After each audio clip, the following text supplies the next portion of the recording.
America నేవీలో Trump శ్రేణి యుద్ధ నౌకలు. ట్రంప్ శ్రేణి భారీ యుద్ధ నౌకలను నిర్మించనున్నట్లు అమెరికా అధ్యక్షుడు డొనాల్డ్ ట్రంప్ ప్రకటించారు.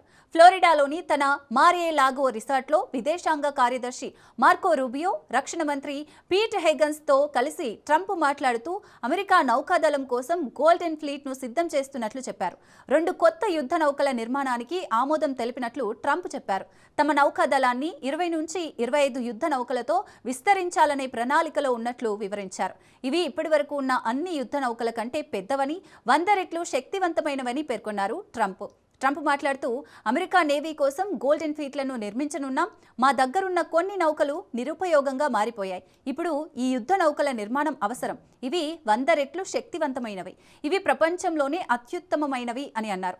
30,000 నుంచి 40,000 టన్నుల వరకు బరువుండే ఈ యుద్ధ నౌకలు శక్తివంతమైనవని ట్రంప్ అభివర్ణించారు. తుపాకులు, క్షిపణులతో పాటు అణ్వాయుధాలను ప్రయోగించే సత్తా వీటికి ఉంటుందన్నారు. 1994 నుంచి తాము ఎలాంటి యుద్ధ నౌకలను నిర్మించలేదని ట్రంప్ చెప్పారు.